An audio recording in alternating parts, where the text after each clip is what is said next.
We'll just jump right into it, ma'am. Hopefully you can hear my voice. So General Robinson, as it says in the program, entered the Air Force in 1982 through the ROTC program at the University of New Hampshire. And amongst many accolades and accomplishments and many firsts as a woman in the Air Force, General Robinson has served as commander of an operations group, a training ring, an air control ring, and as the commander of the U.S. Northern Command and North American Aerospace Defense Command. So thank you so much for being here with us today, ma'am. Cadet Bourdeau, thank you so much for your kind introduction, and I'm excited to at least take part by voice. Thanks. Yes, of course, ma'am. So we'll just jump right into it, speaking first to your experience as commander of the U.S. Northern Command. And at the time, it was very commonplace, almost daily, to receive missile threats from North Korea, a nation whose ethical obligations and moral standards are seemingly very different from our own. So my first question would be, considering the financial, human, political, and moral constraints on the United States' war-making capabilities, how do we adapt to the ever-evolving realities of war to fight effectively against combatants that are not confined by the same moral restrictions like China and North Korea? Well, so first of all, I'd like to address the notion of being the commander of U.S. Northern Command and having the sacred responsibility of defending the United States of America against the missile attacks of Kim Jong-un. I think the most important part about that was, one, I knew we could defend the United States of America. Secondly, I think what's also important, it was a 24 hours a day, 7 days a week, and it was a team effort all the way up and down the chain of command. And to have the capability to do that was incredible. I will tell you that for me, every day, defending the United States in that particular vein was an incredible responsibility, but I can't think of anything better than I would like to do as my final assignment in the military. But I want to take a different tack on your total question. If you think about what we do as a nation, as we make a decision and we engage throughout the world, we think about all the instruments of power that are at the disposal of the United States.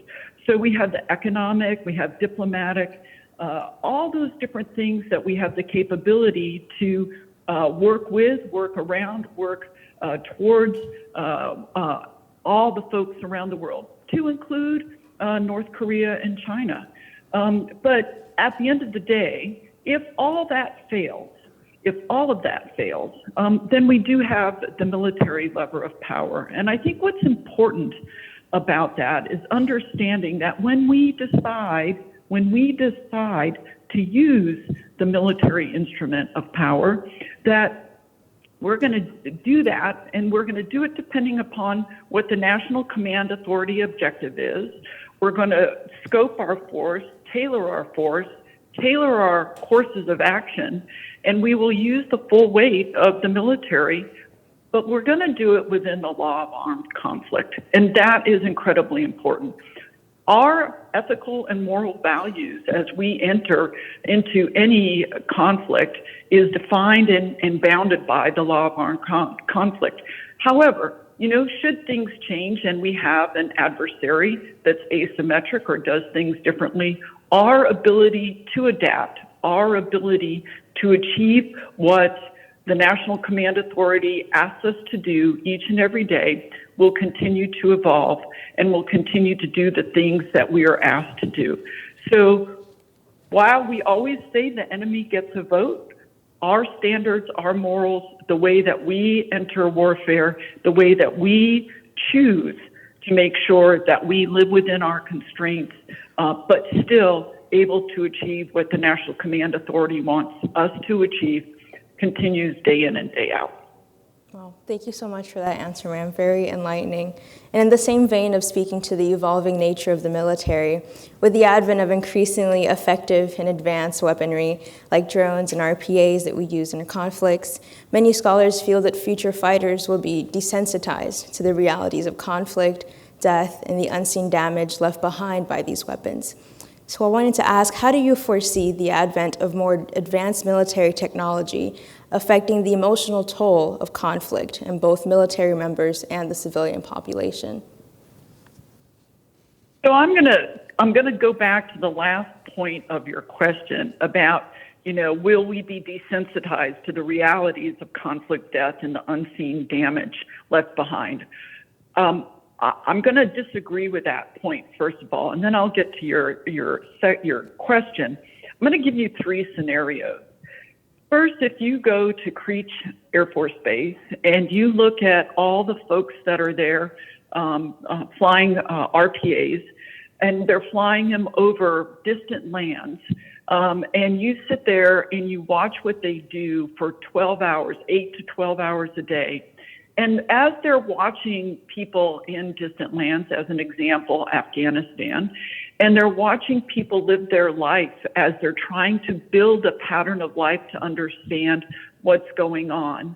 And when a decision is made, because we know that that's the right target, we know it's the right time, we know there will be no collateral damage, and a decision is made to complete the mission and drop on a target, can you imagine being that person sitting there for day in and day out, 8 to 12 hours a day, then a decision is made to drop on a target, and watching that?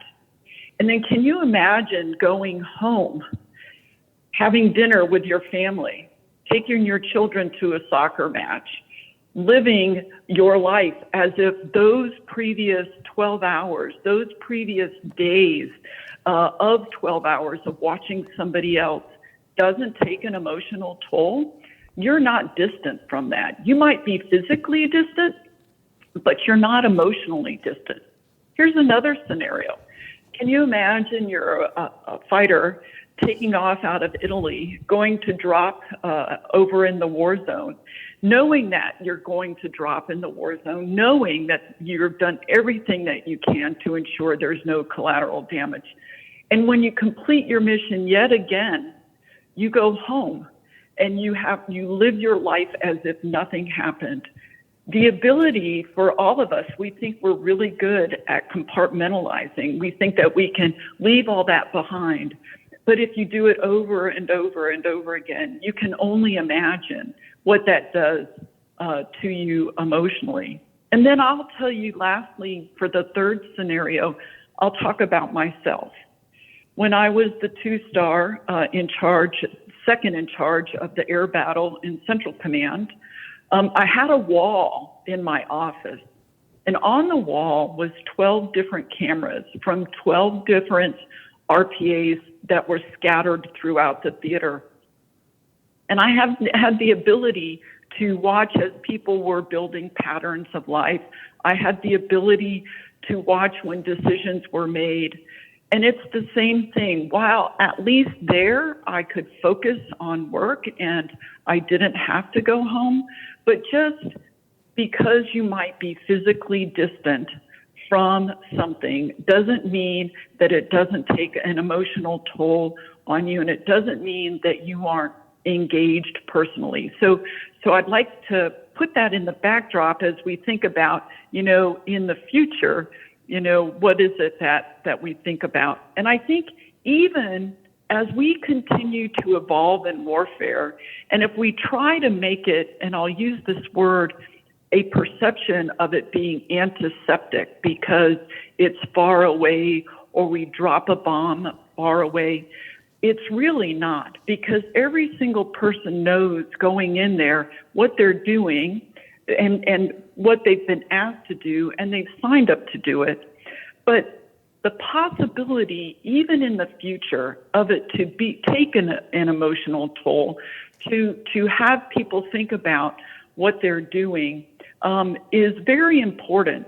It doesn't mean that we're not going to do it, and it doesn't mean that we won't continue to evolve.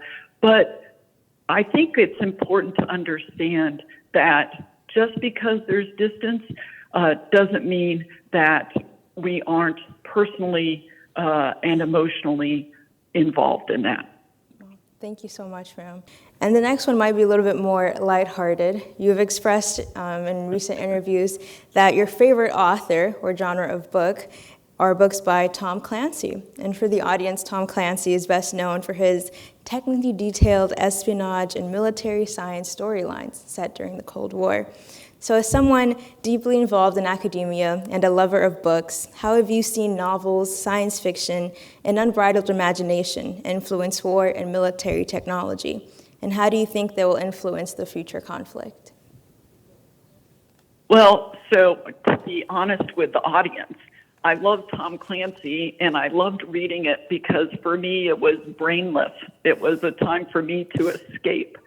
But I have to tell you, what I always was amazed at is the pure imagination of Tom Clancy and the pure imagination of, somebody that could think out to the future and think of the possibility of what might be. But what's so amazing to me is if we transfer that into our military. Now, I am not one of these people that can think into the future. I am not one of these people that have these visions of future warfare and all of that. But my goodness, I am so grateful that we have people throughout, of course, the United States, but throughout our military that are so innovative, that have unleashed imagination, that can think of things and the possibilities of the future on how we as a military evolve. And if I sit back and I think about looking at the Tom Clancy books, and if Tom Clancy has that kind of imagination, I'm so excited about the imagination of the people in our military and the innovation that the people in our military have. And I guess when I sit back and I go, how does it think about the future? I think about, we broaden our minds, right? We continue to expand, continue to broaden our minds. But what we can't ever forget are the lessons that we've learned from the past, because a lot of those lessons are tried and true. So let's think about a huge, bright future. Use our imagination, use our innovation, and recall and take advantage of the lessons that all of us have learned as we move forward. Thank you, ma'am. And I think we have time for about one more question. So I'll continue on with the theme of uniting together as a nation. And you've expressed that although democracy is messy, as you just said, one of the best parts of living in this great country is that we have the opportunity to talk to each other and to expand on our ideas.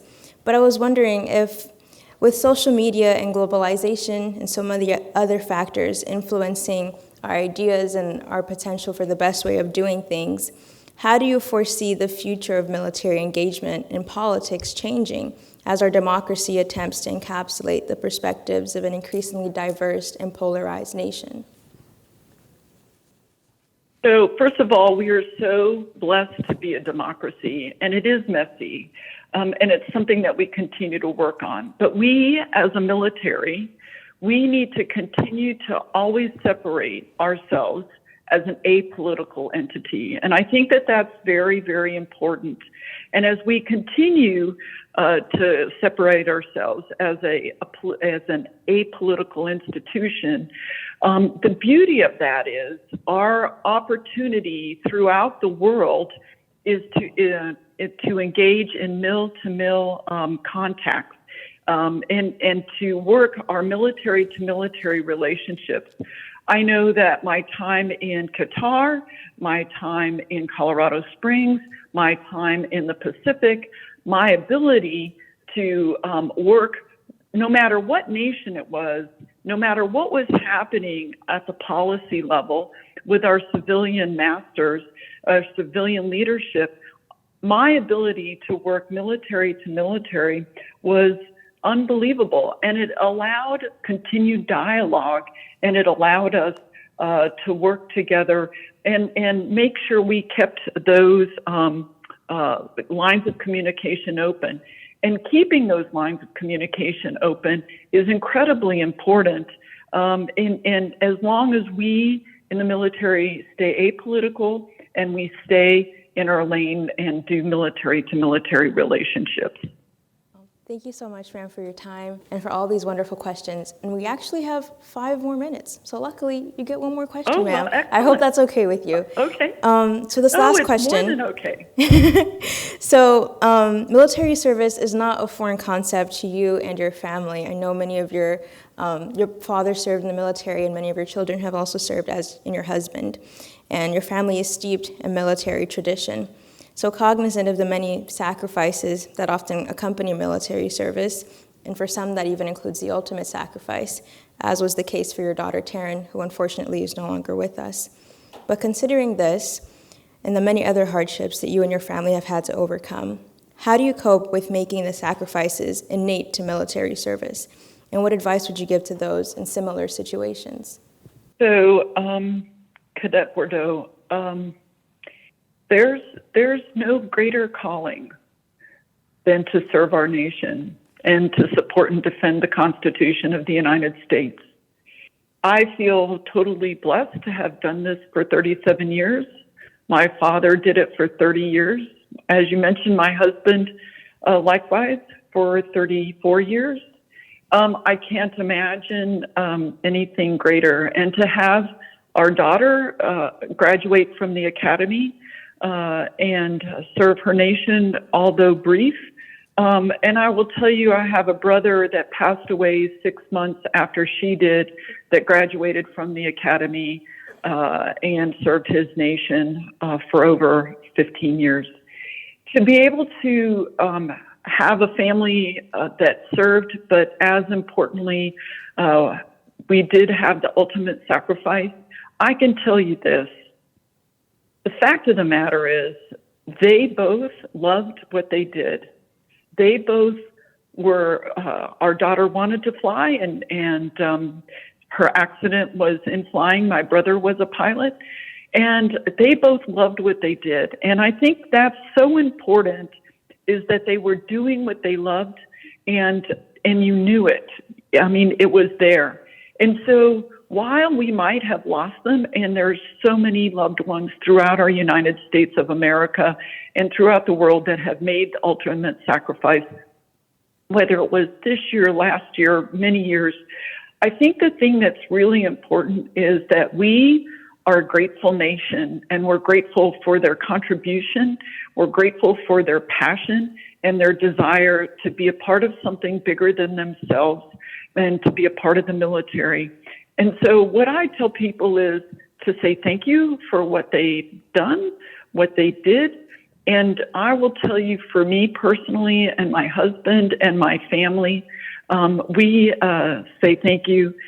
And as importantly, you know, we miss them every day, but in our heart and in our soul, we know that they were happy doing what they did. And that's what keeps us grounded, and that's what makes us say thank you. Thank you so much, General Robinson. And I believe that's all the time we have today, but once again, thank you all, and thank you, General Robinson, for your input and for your wonderful answers. If I may say 2 things. First is the panel behind me has 2 great friends, Michelle Howard and Harry Harris. Michelle is incredible, and you'll get amazing answers from her. And Harry used to be my boss, Admiral Harris, and so this group is very blessed to have them. And Cadet Bourdeau, our United States Air Force is lucky. You're going to have a great career. Sorry I'm being emotional. You're amazing. You're our future. Thank you to all the young ones out there, all the cadets and midshipmen out there. Congratulations, and thanks for an amazing time.